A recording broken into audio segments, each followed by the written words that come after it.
अब आज हम क्वांटम संख्या के बारे में पढ़ेंगे। तो आज हम कॉलेज में पूछा जाने वाला बीएससी फर्स्ट ईयर केमिस्ट्री का क्वेश्चन देखेंगे, है ना। इसे आप बाकी 12th लेवल पे भी आप इसको पढ़ सकते हैं। 12th में भी इस टाइप से प्रश्न पूछे जाते हैं, पर कॉलेज के लिए आज हम बना रहे हैं। पर मैं आपको यहाँ पर क्वांटम संख्या के बारे में डिटेल में बताने का प्रयास करूँगी, है ना। तो कॉलेज में पूछा गया था जो क्वेश्चन, वो था 4 क्वांटम संख्याओं के बारे में विस्तृत रूप में समझाइए। यह इम्पोर्टेंट क्वेश्चन है। इस प्रकार से पूछा जा सकता है या इसे अन्य तरीके से भी पूछा जा सकता है, जैसे अथवा क्वांटम संख्याएं क्या है समझाइए। यह प्रश्न पूछा गया था बिलासपुर में 2022 के सेट में। अथवा क्वांटम संख्या क्या है, विभिन्न क्वांटम संख्या का महत्व लिखिए। यह प्रश्न पूछा गया था रायपुर में 2019 में और बस्तर में 2022 में। तो सबसे पहले तो हमें क्वांटम संख्या क्या होती है ये पता होना चाहिए। तो जब परमाणु क्या होता है, कोई परमाणु है और उसमें उपस्थित इलेक्ट्रॉन विभिन्न कक्षाओं में घूमता है, तो उसके पाए जाने की, उन कक्षाओं में पाए जाने की संभावनाएं क्या होती है ना। और उसकी ऊर्जा, इस इलेक्ट्रॉन की स्थिति और ऊर्जा कहाँ पर होगी और किस स्थान पर ये मिलेगा, है ना, को निर्धारित करने के लिए 4 स्थिरांक या पूर्णांक का प्रयोग किया जाता है। और उन पूर्णांकों या उन स्थिरांकों को क्वांटम संख्या कहते हैं। ठीक है, तो इसे हम क्या लिखेंगे कि आंसर, सबसे पहले क्वांटम संख्या। क्वांटम संख्या क्या होती है? क्या होती है क्वांटम संख्या? किसी परमाणु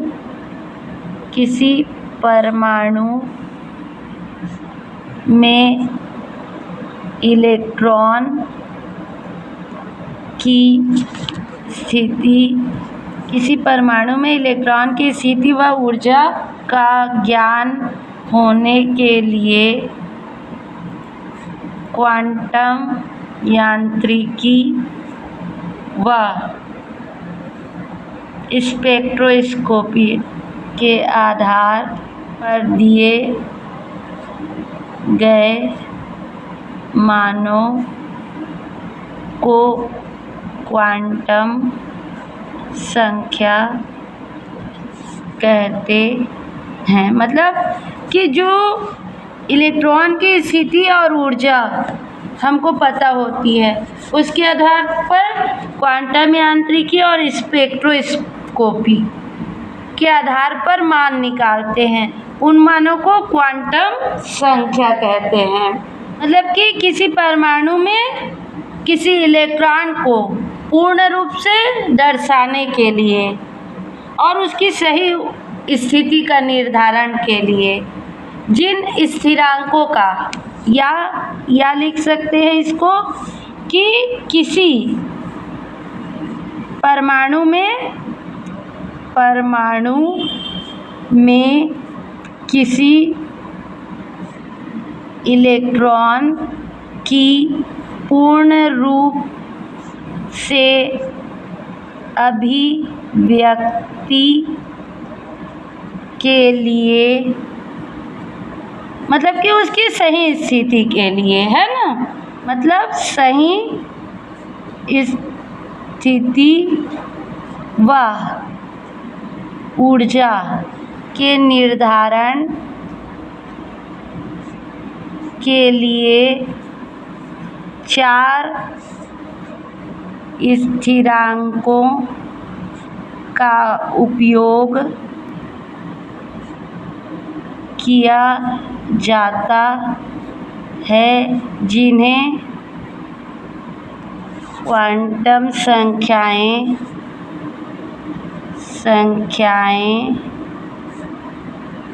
कहते हैं। ये वाली परिभाषा भी लिख सकते हैं या इसे लिख सकते हैं, ठीक है। क्वांटम संख्याएं कहते हैं। अब ये 4 क्वांटम संख्याएं क्या होती है? पहला है मुख्य क्वांटम संख्या, मुख्य क्वांटम संख्या, ठीक है। इसे n से दर्शाते हैं, ठीक है।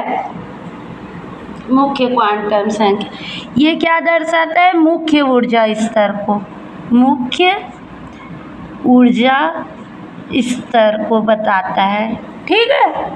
परमाणु के मुख्य ऊर्जा स्तर को बताता है। दूसरा है हमारा द्विगंशी क्वांटम संख्या, इसे L से दर्शाते हैं, ठीक है। ये मुख्य ऊर्जा स्तर को उप मुख्य ऊर्जा स्तर को प्रदर्शित करता है किसी परमाणु में, है ना। थर्ड है हमारा चुंबकीय क्वांटम संख्या या दिशामान क्वांटम संख्या कहते हैं। चुंबकीय क्वांटम संख्या या दिशामान क्वांटम संख्या, ठीक है। ये किसको? अभिविन्यास को व्यक्त करता है, परमाणु के अभिविन्यास को दर्शाता है, ठीक है। और इसे हम दर्शाते हैं m से, ठीक है। और चौथा है हमारा चक्रण क्वांटम संख्या, चक्रण क्वांटम संख्या, इसे हम दर्शाते हैं S से, या स्पिन क्वांटम संख्या, ठीक है। इसे कहते हैं प्रिंसिपल क्वांटम नंबर, और द्विगंशी क्वांटम संख्या को हम कहते हैं एजीमुथल क्वांटम नंबर, और चुंबकीय क्वांटम संख्या को मैग्नेटिक क्वांटम नंबर, और चक्रण क्वांटम संख्या को स्पिन नंबर, ठीक है। S से दर्शाते हैं। ये क्या बताता है? ये बताता है चक्रण की दिशा, चक्रण की दिशा, ठीक है। तो इस तरह से 4 क्वांटम संख्याएं होती है, N, L, M, S, 4 प्रकार की क्वांटम संख्या होती है, ठीक है। और जो ये 3 क्वांटम संख्या होती है N, L, M, ये श्रोडिंगर समीकरण को हल करने से प्राप्त होती है, ठीक है। वह समीकरण जो पाई के मान पर निर्भर करता है, उससे हमको मुख्य क्वांटम संख्या प्राप्त होती है। और श्रोडिंगर समीकरण में जो थीटा के मान पर निर्भर करती है, उससे द्विगंशी क्वांटम संख्या प्राप्त होती है। और जो फाई के मान पर निर्भर करती है, उससे चुंबकीय क्वांटम संख्या प्राप्त होती है, ठीक है। जो चौथी है चक्रण क्वांटम संख्या, ये स्पेक्ट्रोस्कोपी से प्राप्त मान पर निर्भर करती है, चक्रण क्वांटम संख्या, ठीक है। तो ये जानकारी होनी चाहिए। यहाँ अभी हम सिर्फ 4 क्वांटम संख्याओं के बारे में जानेंगे और उनके प्रकारों के बारे में, है ना। पर ये होना चाहिए, यहाँ हम लिख नहीं रहे हैं, ठीक है। इस प्रकार से 4 क्वांटम संख्याएं प्राप्त होती है। तो सबसे पहले देख लेते हैं, फर्स्ट है हमारा मुख्य क्वांटम संख्या, या जिसे कहते हैं प्रिंसिपल क्वांटम नंबर। मुख्य क्वांटम संख्या क्या होती है, ये देख लेते हैं। इस क्वांटम संख्या द्वारा यह निर्धारित किया जाता है कि कोई इलेक्ट्रॉन किस कोश में रहेगा, मतलब कि K, L, M, N इस तरह से आगे भी कोष होते हैं जो उसमें कौन से कोष में है धारित किया जाता है। में कोई इलेक्ट्रॉन L, M, N में से किस कोष में रहेगा, ठीक है। और इस क्वांटम संख्या को n से प्रदर्शित किया जाता है। इस क्वांटम संख्या को n से दर्शाते हैं, ठीक है। इसका मान शून्य के अतिरिक्त कोई भी पूर्णांक संख्या हो सकती है। इसका मान शून्य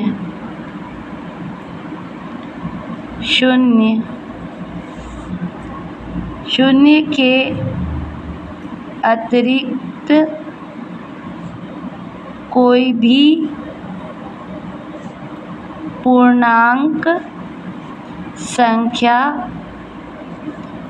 हो सकती है, ठीक है। शून्य के अतिरिक्त मतलब शून्य बस नहीं होगा, फिर 1, 2, 3, 4 मतलब कि n बराबर 1, 2, 3, 4, लेकिन इस बात का ख्याल रहेगा कि पूर्णांक संख्या होगी, मतलब नेचुरल नंबर होगा, ठीक है। नेचुरल नंबर होगा, ठीक है, प्राकृतिक संख्या। पर एक का क्या अर्थ होगा? एक है मतलब नाभिक के सबसे निकट, 2 उस नाभिक से दूर, 3 और उससे दूर, 4 और उससे दूर, है ना। मान लो कि परमाणु है ना, इसकी ऊर्जा स्तर है, तो एक है माने ये क्या है नाभिक, ये क्या है नाभिक। तो यहाँ पर क्या होगा, जैसे एक है इसका मान, तो ये नाभिक के सबसे निकट होगा और निम्न ऊर्जा स्तर को, और जैसे जैसे ऊर्जा बढ़ती जाएगी इसकी नाभिक से दूरी बढ़ती जाएगी, ठीक है। और ये आगे की कक्षाओं में चला जाएगा, ठीक है। n बराबर 1 का अर्थ क्या होगा? का अर्थ निम्न ऊर्जा स्तर, निम्न ऊर्जा स्तर, निम्न ऊर्जा स्तर। n बराबर 2 का अर्थ कि ये निम्न ऊर्जा स्तर माने ये वाला k को प्रदर्शित करता है, ये L को, ये M को, ये n ऊर्जा स्तर को प्रदर्शित। 2 का अर्थ उससे अधिक है ना, मतलब k से अधिक, मतलब कि L। n बराबर 3 का अर्थ क्या होगा? L से अधिक, मतलब m ऊर्जा स्तर को, m ऊर्जा स्तर को। और n बराबर 4 का अर्थ होगा m से अधिक ऊर्जा स्तर, Km L n ऊर्जा स्तर। इसी तरह आगे भी है ना, जैसे जैसे ऊर्जा बढ़ती जाएगी उससे नाभिक से दूरी बढ़ते जाएगी उस इलेक्ट्रॉन की, और अलग अलग ऊर्जा स्तरों में, अलग अलग कोषों में ये जाते जाएगा। मतलब कि 1 का अर्थ है निम्न ऊर्जा स्तर व इलेक्ट्रॉन का नाभिक के निकट होना प्रदर्शित करता है। और जैसे जैसे इलेक्ट्रॉन की ऊर्जा बढ़ती जाती है उसकी नाभिक से दूरी बढ़ती जाती है और वह अन्य कोशों जैसे के, एल, एम, एन एक्स्ट्रा में जाता है। ठीक है, अन्य ऊर्जा स्तरों में। ऊर्जा स्तरों में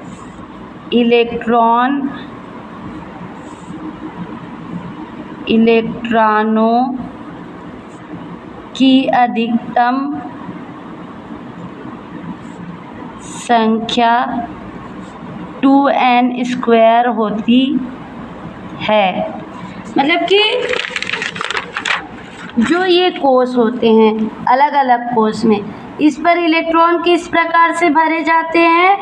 2n²। मतलब कि इस कक्षा में कितने इलेक्ट्रॉन होंगे?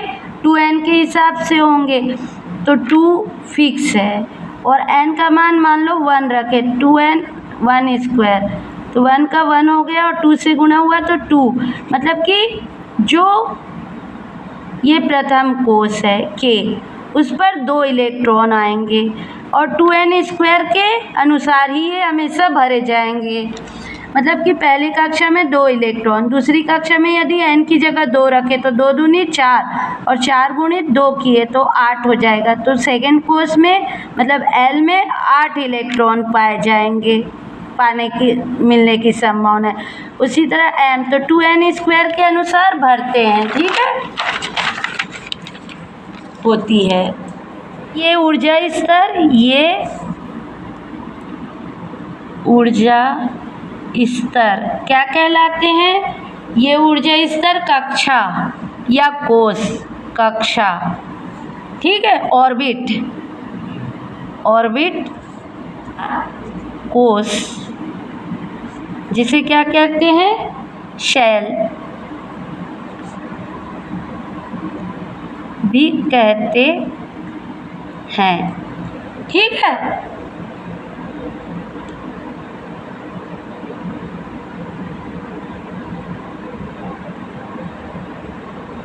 और n का मान क्या होता है? प्राकृतिक नंबर 1 2 3 4 इस तरह से, है ना। उसी तरह इनके कोशों के नाम क्या होंगे?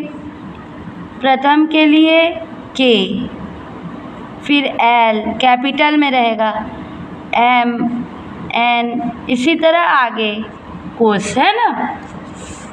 और इनमें इलेक्ट्रॉनों की संख्या,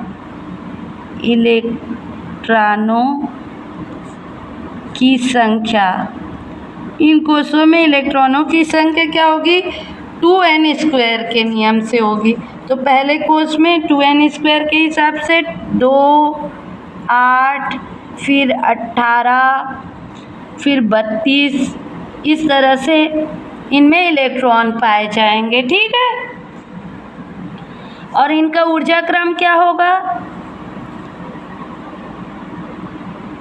ऊर्जा का क्रम, जैसे जैसे इलेक्ट्रॉन नाभिक से दूर होते जाएगा उसकी ऊर्जा क्या होगी? बढ़ती जाएगी।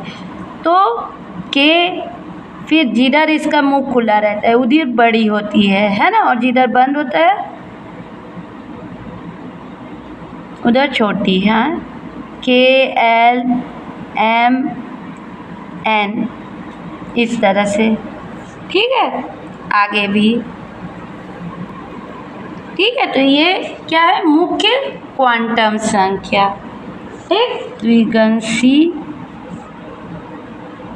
क्वांटम संख्या है हमारा द्विगंशी क्वांटम संख्या या एजीमुथल क्वांटम नंबर। ये क्या होता है? क्वांटम संख्या को कोणीय संवेग क्वांटम संख्या या सहायक क्वांटम संख्या भी बोलते हैं। इस क्वांटम संख्या को कोणीय संवेग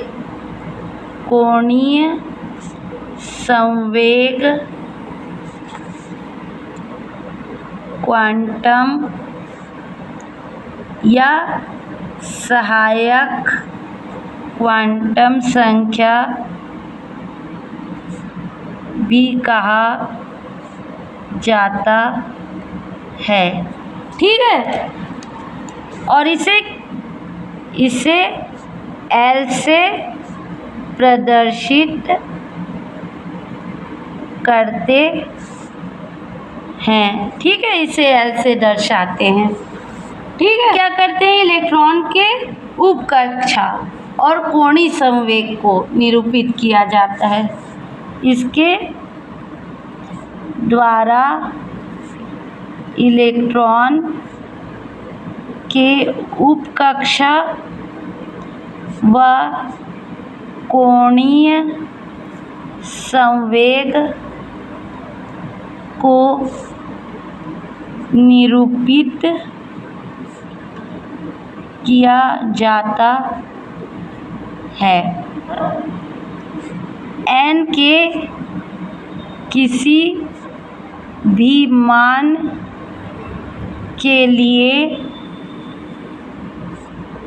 L का मान हमेशा क्या होगा, का मान 0 से n-1 तक कोई भी पूर्णांक संख्या तक कोई भी पूर्णांक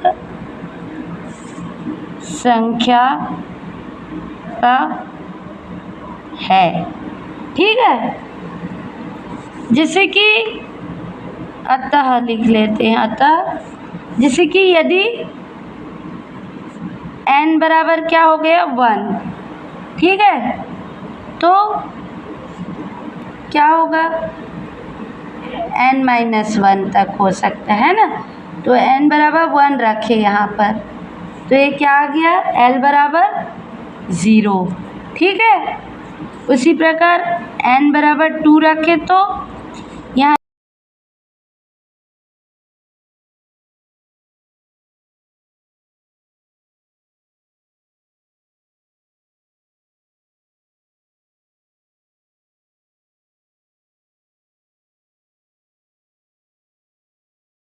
शुरू में क्या रखे, 1 रखे, तो L का एक मान 0 मिला। ठीक है, n का मान 2 रखे तो 2 मान मिले। इसके क्या मिलेंगे, एक तो 0 जो मिलता है वो मिलेगा, और 2 रखे तो 2 में से 1 गया 1। n का मान 3 रखे तो एक तो 0 मिलेगा ही, और यहाँ पर 3 रखे तो 2 संख्या और मिलेगी, और वो 2 संख्या क्या होगी, 1 और 2। ठीक है, कक्षों को कक्षक भी कहा जा सकता है। द्विगंशी क्वांटम संख्या उपकक्षा को भी दर्शाता है, उपकक्षा को, है ना। मतलब कि n बराबर कक्षक 1 है मुख्य क्वांटम संख्या, तो उसकी उपकक्षा 0। n बराबर 2 है तो उसकी उपकक्षा क्या होगी, 0 और 1। n बराबर 3 है तो 0, 1 और 2 उपकक्षा को, है ना, उपकोष को, या जिसे कह सकते हैं। ठीक है, कोषों को क्या बोलते हैं, SPDF से प्रदर्शित करते हैं। ऑर्बिटल कक्षक मतलब यहाँ पर क्या लिखेंगे, ऑर्बिटल, इन्हें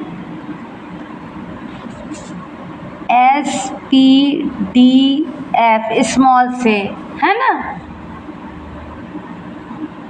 दर्शाया जाता है। कि L बराबर 0 दर्शा रहा है ना, मतलब कि ये कौन सी कक्षा ऑर्बिट को दर्शा रहा है, S ऑर्बिट को, डल को। ठीक है, L बराबर 1 दर्शा रहा है मतलब कि p ऑर्बिटल को।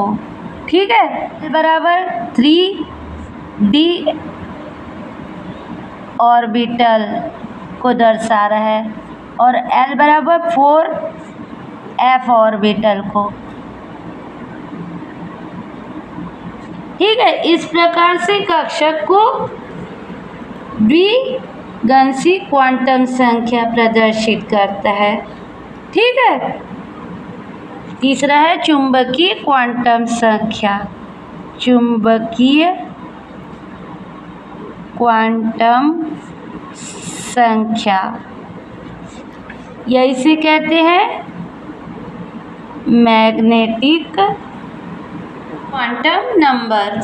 ठीक है, तो मैग्नेटिक क्वांटम नंबर बताओ करके रायपुर में इसे अलग अलग भी पूछा जा सकता है ना, कि मुख्य क्वांटम संख्या क्या होता है, द्विगंशी क्वांटम संख्या क्या होता है, या चुंबकीय क्वांटम संख्या क्या होता है। तो रायपुर में चुंबकीय क्वांटम संख्या के बारे में पूछा गया था 2016 में और 17 में। ठीक, इसका उपयोग जीमेन और स्टार्क प्रभाव समझने के लिए इस क्वांटम संख्या का उपयोग किया जाता है व स्टार्क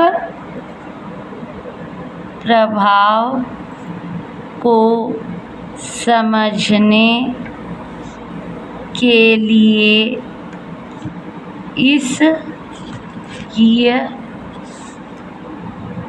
क्वांटम संख्या का प्रयोग किया जाता है। M से प्रदर्शित किया जाता है और इसका मान क्या होता है, निर्भर करता है। जबकि किसी L का जो मान होता है उसके मान पर M का मान निर्भर करता है। किसी L के लिए M का कुल मान क्या होता है, इसका कुल मान होता है -L से +L तक है। यदि L का मान -L है से 0 तथा 0 से आगे 0 से +L तक,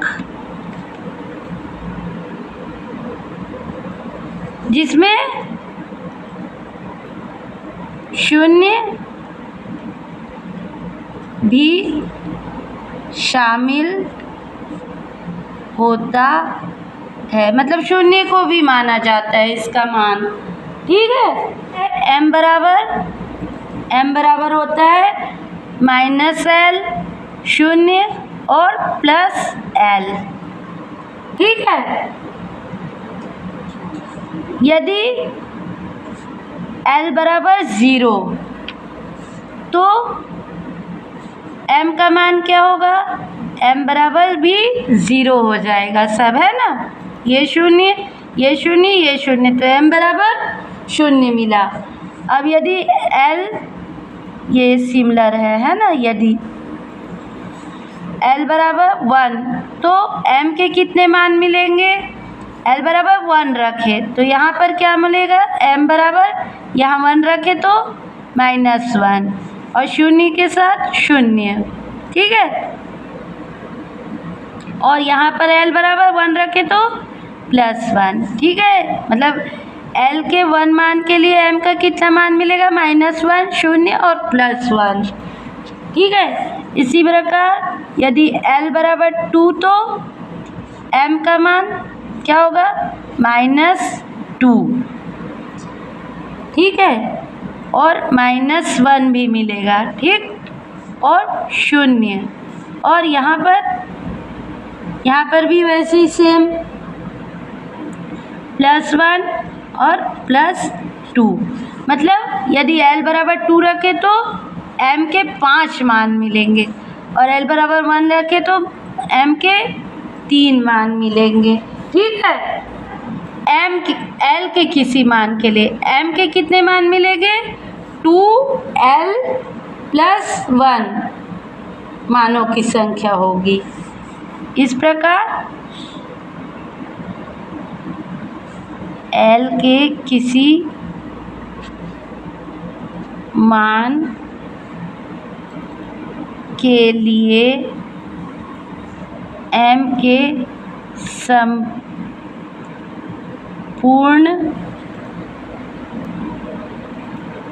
मानों की संख्या निकालने का सूत्र क्या होता है? सूत्र समझ सकते हैं आप, 2L + 1 इसके हिसाब से मिलेगा M का मान।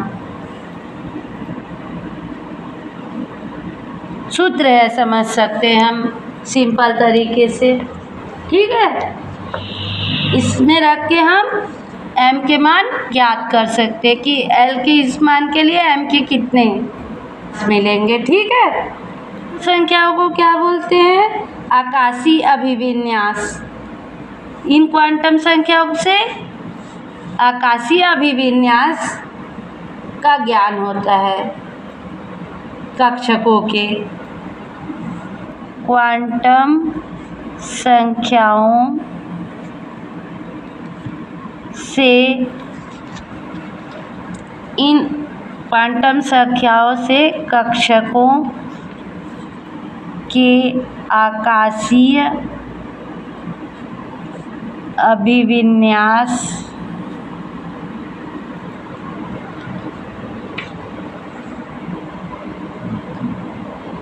मतलब कि आकृति के बारे में जानकारी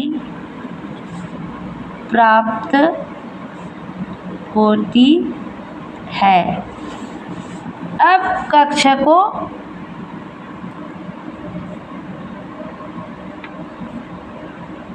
की आकृति कैसे पता चलेगी? जब क्या होता है n बराबर 1 तो m के कितने मान प्राप्त होते हैं? -1, 0 और +1। और जब n बराबर 1 तो l का क्या मान मिलेगा? l का मान होता है जब n बराबर 1 तो l के लिए क्या मिलता है हमको? n बराबर 1 तो l बराबर 0 मिलता है। L का मान हमको 0 मिलता है। ठीक, तो जब L 0 मिलता है तो जो M रहता है हमारा चुंबकीय क्वांटम संख्या वो भी 0 मिलता है। ठीक है, और जब L का मान 1 मिलता है हमको तो हमको M का मान मिलता है ना? क्या मिलता है? -1, 0 और +1 मिलता है। 3 मान मिलते हैं जो कि 3 अभिविन्यास को व्यक्त करते हैं, जिन्हें कि px, py और pz से प्रदर्शित करते हैं। L बराबर 1 मान के लिए M के 3 मान मिलते हैं जो 3 अभिविन्यास जिन्हें px, py, pz से प्रदर्शित करते हैं। ठीक है, और इन अभिविन्यासों में अधिकतम इलेक्ट्रॉन की संख्या क्या हो सकती है? 2 हो सकती है एक में, है ना? मतलब px में 2 हो सकती है, इसमें 2 और इसमें 2, तो कुल 6 इलेक्ट्रॉन इस उपकक्षा में हो सकते हैं। प्रत्येक अभिविन्यास में 2 इलेक्ट्रॉन हो सकते हैं, मतलब px में 2, इसमें 2 और इसमें 2, तो कुल हो सकते हैं। और इस प्रकार p उपकक्षा में कुल 6 इलेक्ट्रॉन हो सकते हैं, 6 से अधिक नहीं हो सकते। ठीक है। अब जब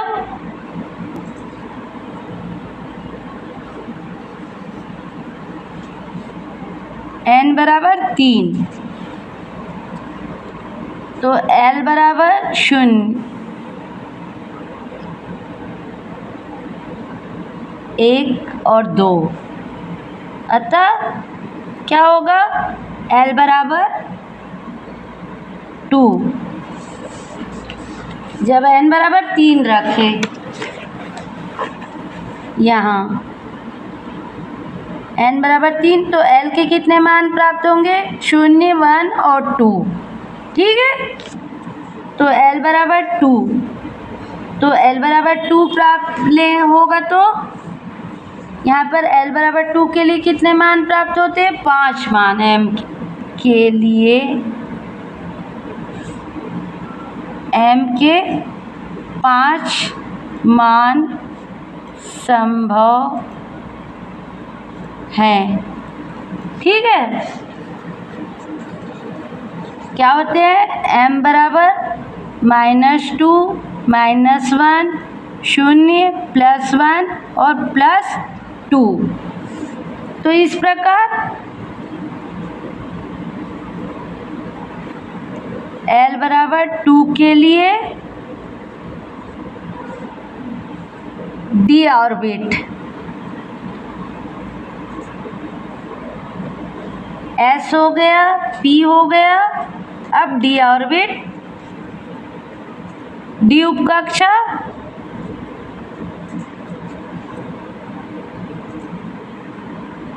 के 5 अभिविन्यास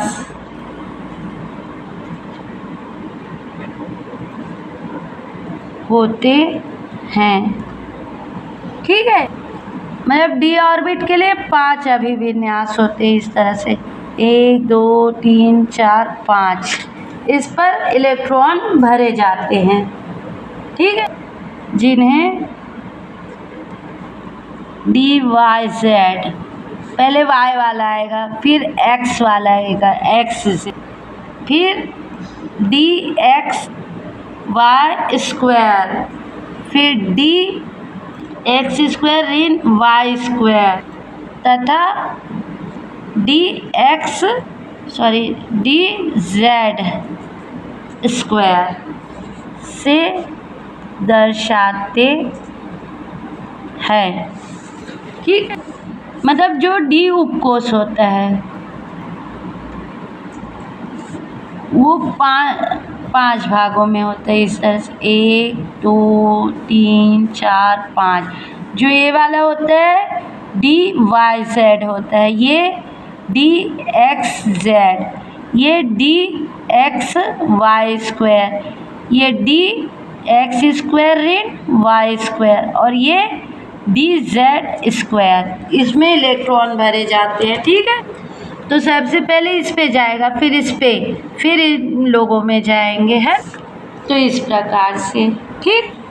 और इसमें प्रत्येक में इलेक्ट्रॉन की संख्या क्या हो सकती है? प्रत्येक कोष में 2। तो इस प्रकार से 2 इसमें, 2 इस पर इलेक्ट्रॉन आ गए, 2 इस पर इलेक्ट्रॉन आ गए, 2 इस पर इलेक्ट्रॉन आ गए, 2 इस पर इलेक्ट्रॉन आ गए, 2 इस पर। तो इस तरह से कुल 10 इलेक्ट्रॉन आ सकते हैं, प्रत्येक में इलेक्ट्रॉनों की संख्या 2 हो सकती है और इस प्रकार D उपकोष में अधिकतम इलेक्ट्रॉनों की संख्या कुल 10 हो सकती है। ठीक है, कुल 10 इलेक्ट्रॉन आ सकते हैं डी उपकोष में। अब इसी प्रकार जब n बराबर 4 हो तो L का मान क्या होगा? ये होगा 0, 1, 2, 3।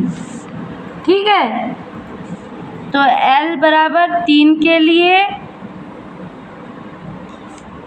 m का क्या मान होगा? -3, -2, -1, 0, +1, +2, +3।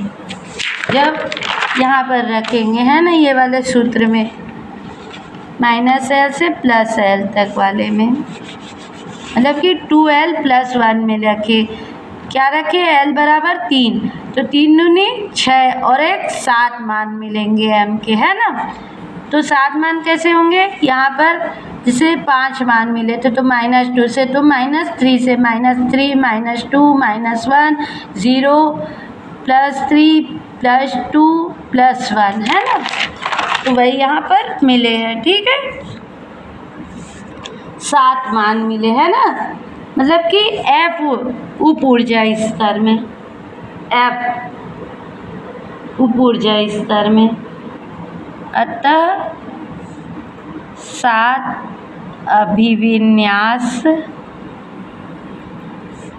संभव है जिसमें प्रत्येक में 2 इलेक्ट्रॉन होंगे। मतलब 2 इलेक्ट्रॉन होंगे माने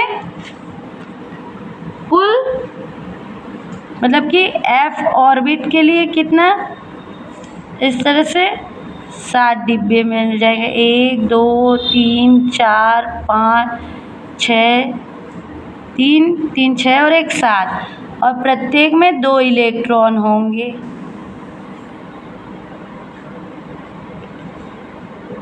तो इस तरह से हमको कुल 14 इलेक्ट्रॉन मिलेंगे।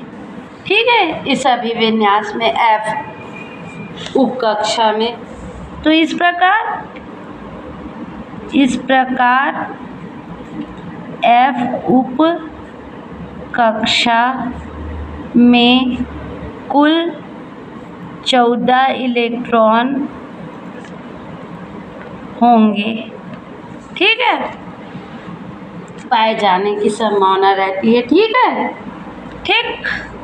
तो इस तरह से चुंबकीय क्वांटम संख्या होती है। ठीक, अब हम चक्रण क्वांटम, और इसे प्रायः m से प्रदर्शित करते हैं। इसे मतलब इस क्वांटम संख्या को, इस क्वांटम संख्या को m से दर्शाते हैं। ठीक है, अब चौथा है हमारा स्पिन क्वांटम संख्या या चक्रण क्वांटम संख्या या स्पिन क्वांटम नंबर। ठीक है, स्पिन क्वांटम नंबर ये क्या है? नाभिक, जिस पर प्लस माइनस रहता है।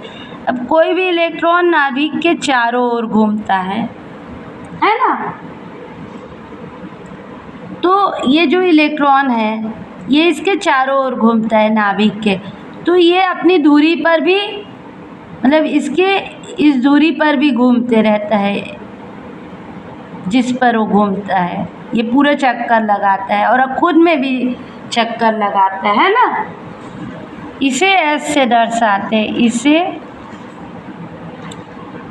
एस से प्रदर्शित करते हैं। और इलेक्ट्रॉन अपनी धुरी पर भी घूमता है और ये क्लॉकवाइज और एंटी क्लॉकवाइज दोनों प्रकार से चक्रण करता है ना। और इसके इलेक्ट्रॉन के चक्रण पर ये प्रभाव डालता है। यह नाभिक के चारों ओर मतलब जो इलेक्ट्रॉन होता है इलेक्ट्रॉन नाभिक के चारों ओर घूमने के साथ साथ अपनी धुरी पर भी घूमता रहता है। धुरी पर घूमता रहता है, यह चक्रण क्वांटम संख्या प्रदर्शित करता है। अतः यह क्वांटम संख्या प्रदर्शित करता है।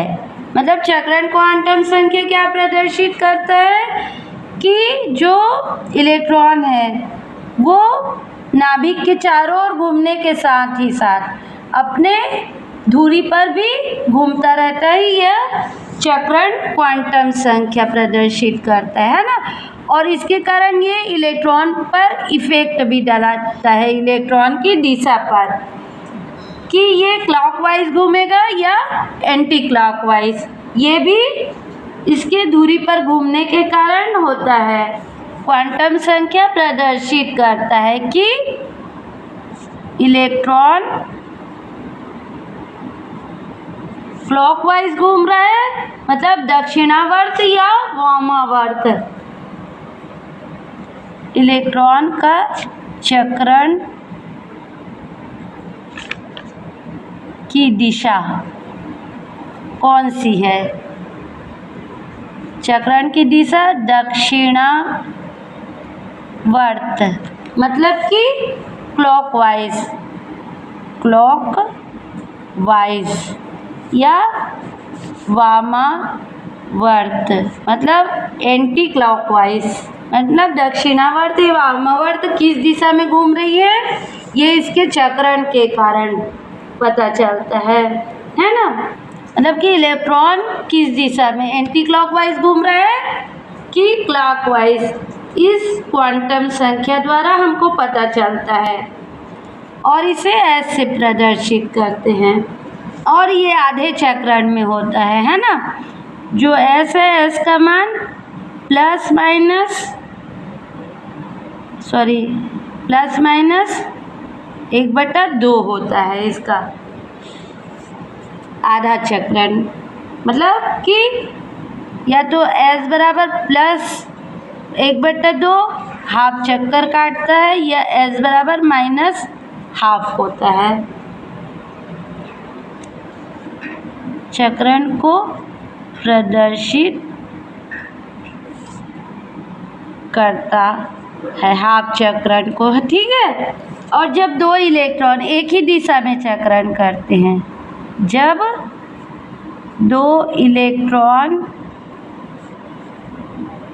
एक ही दिशा में चक्रण करते हैं तो उनको इस तरह से दर्शाते हैं, या इस तरह से एक ही दिशा में, और विपरीत दिशा में करते हैं। और दो इलेक्ट्रॉन यदि विपरीत दिशा में चक्रण करते हैं तो इन्हें इस तरह से प्रदर्शित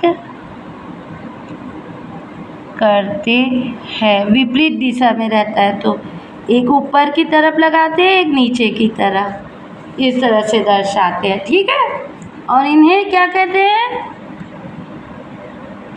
और इन्हें समांतर चक्रण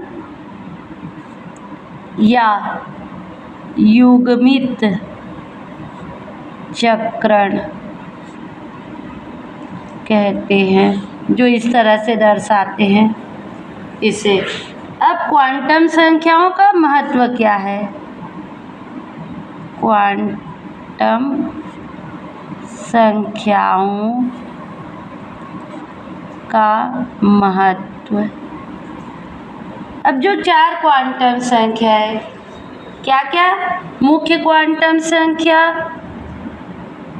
है ना, द्विगांशी क्वांटम संख्या, चुंबकीय क्वांटम संख्या और चक्रण क्वांटम संख्या। इनसे क्या है? मुख्य ऊर्जा स्तर, उप ऊर्जा स्तर और उप कक्षा में अभिविन्यास और चक्रण का ज्ञान होता है। तो इलेक्ट्रॉन कहाँ है, इसकी जानकारी अच्छे से हम पता कर सकते कि इलेक्ट्रॉन हमें कहाँ मिलेगा, है ना। हमें चारों क्वांटम संख्याओं से विभिन्न प्रकार की जानकारी प्राप्त होती है, जिससे इलेक्ट्रॉन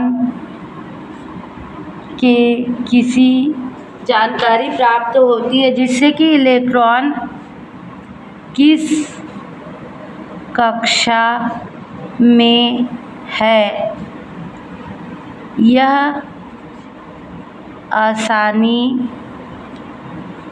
से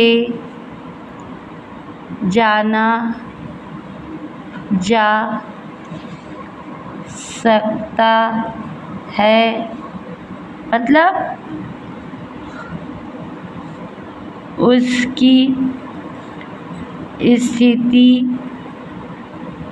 व ऊर्जा के बारे में। ठीक है, उसकी स्थिति व ऊर्जा के बारे में जानकारी मिल जाएगी। उपर्युक्त चारों क्वांटम संख्या के ज्ञान से हम इलेक्ट्रॉन के मुख्य ऊर्जा स्तर, उप मुख्य ऊर्जा स्तर, अभिविन्यास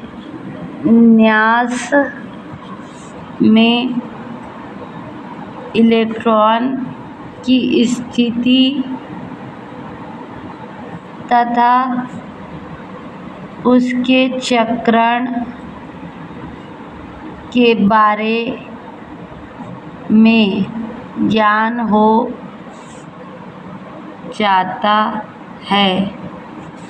ठीक है, अतः इलेक्ट्रॉन कहाँ पाया जाएगा और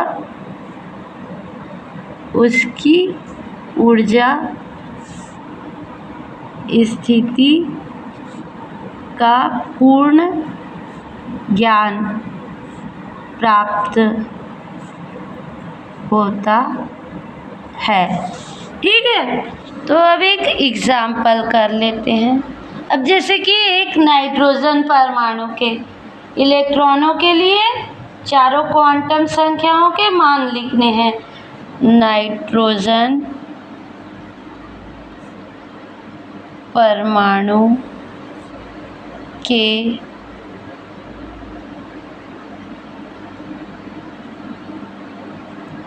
इलेक्ट्रॉनों के चारों क्वांटम संख्याओं के मान ज्ञात करने हैं। तो ये काम आता है ना। तो नाइट्रोजन का परमाणु क्रमांक क्या होता है? 7। तो इसको हम क्या लिख सकते हैं? इनका इलेक्ट्रॉनिक विन्यास 1s², 2s² और 2p क्या होगा? 2 2 4 हो गया और 3 7 है ना। ये को 1s 2s और ये 2p है ना। तो s ऑर्बिटल में एक इलेक्ट्रॉन इधर, एक इलेक्ट्रॉन इधर, एक स्पिन इधर, ये है ना। इस तरह से भरा जाता है। और p वाले उपकक्षा में कितने इलेक्ट्रॉन आएंगे? एक पहले जाएगा। ये वाला कब आता है? जब एक चला जाता है फिर दूसरा ये आता है, जब इसमें s उपकक्षा है। इसमें 2s में भी 2 इलेक्ट्रॉन, फिर जो बच जाते हैं वो p कक्षा में जाते हैं। तो p कक्षा में सबसे पहले जितने उपकोष है उसमें जाएंगे एक इलेक्ट्रॉन। फिर उसके बाद यदि इलेक्ट्रॉन बच गया तो फिर से ये क्या होता है? 2px 2py और 2pz है ना। तो इस तरह से इलेक्ट्रॉन भरे जाते हैं। तो 1s उपकोष में कितने इलेक्ट्रॉन हैं? 2। पहला है 1s उपकोष में 2 इलेक्ट्रॉन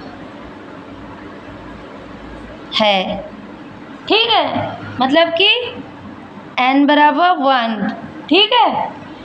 तो L क्या होगा?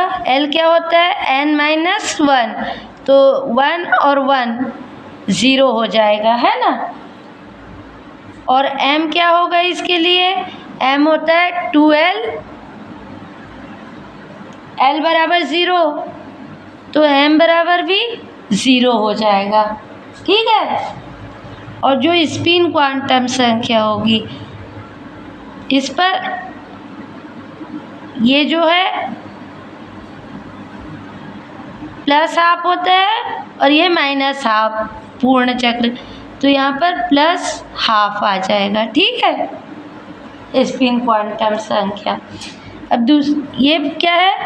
फर्स्ट इलेक्ट्रॉन के लिए है, ठीक है। सेकेंड इलेक्ट्रॉन के लिए क्या होगा? सेकेंड इलेक्ट्रॉन के लिए होगा n बराबर 1, तो l बराबर 0, तो m बराबर भी 0 होगा। और जो s होगी ये -½ चक्र जो इलेक्ट्रॉन पूर्ण करता है, ठीक है, स्पिन क्वांटम संख्या में, तो ये ½ हो जाएगा, ठीक है। अब सेकेंड के लिए क्या होगा? 2s उपकोष में 2 इलेक्ट्रॉन है, 2 इलेक्ट्रॉन है, तो क्या होगा? फर्स्ट इलेक्ट्रॉन के लिए क्या होगा? फर्स्ट इलेक्ट्रॉन के लिए होगा n बराबर 2, तो 2 मान मिलेंगे, 0 और 1, ठीक है। तो पहले के लिए 0 ले लेते हैं। जब 0 तो m क्या हो जाएगा? m भी 0 हो जाएगा, ठीक है। l 0 है तो, और स्पिन क्वांटम संख्या क्या होगी? +½ ठीक है। और सेकेंड इलेक्ट्रॉन के लिए हो जाएगा हमारा n बराबर 2, तो l बराबर 0, और तो l 0 होगा तो m बराबर 0, और स्पिन क्वांटम संख्या -½ तो ये दोनों मिलके एक चक्र पूर्ण होगा, है ना। अब थर्ड है हमारा 2p उपकोष में, 2p उपकोष में 3 इलेक्ट्रॉन है।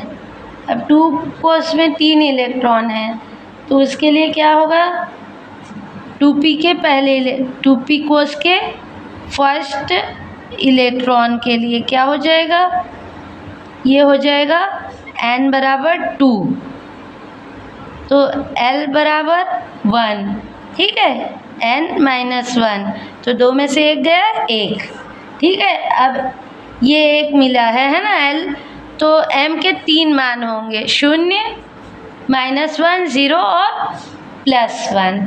तो सबसे पहले -1 ले लेते हैं, तो -1 है ना, इसके लिए स्पिन क्वांटम संख्या क्या होगी, +12, ठीक है। अब सेकेंड p के लिए, सेकेंड इलेक्ट्रॉन के लिए क्या होगा, n बराबर 2, तो l बराबर 1, m के 3 मान मिले हैं तो ये -1 हो गया, ये 0 के लिए स्पिन क्वांटम संख्या क्या होगी, +12, क्योंकि अभी ये एक उपकोष में जा रहा है ना, जिसके लिए +12, जब इस प्रकार का नीचे लगता है तो ये -12 में जाता है। तो ये तीनों उपकोष में जाने के बाद यदि इलेक्ट्रॉन बच जाता तो ये -12 कहलाता, पर नहीं बचा इसलिए +12 ही आएगा, ठीक है। और 2p कक्षा के थर्ड इलेक्ट्रॉन के लिए n बराबर 2, तो l बराबर क्या आ जाएगा, 2 - 1, 1, ठीक है। और m का 3 मान -1, 0 और m बराबर 1 के लिए s बराबर +12, ठीक है। तो इस प्रकार ये 7 इलेक्ट्रॉन के लिए उपकोष हमको मिल गए। तो जो n l m s मतलब कि मुख्य क्वांटम संख्या, द्विगंशी क्वांटम संख्या, चुंबकीय क्वांटम संख्या और प्रचक्रण या स्पिन क्वांटम संख्या होती है, उसका क्वांटम यांत्रिकी में बहुत महत्व है और इससे इलेक्ट्रॉन की पोजीशन ज्ञात की जा सकती है, वो किस उपकोष में मिलेंगे या किस कक्षक में मिलेंगे, k l m n, है ना, ये ज्ञात किया जा सकता है। इस तरह से इसका महत्व है, ठीक है।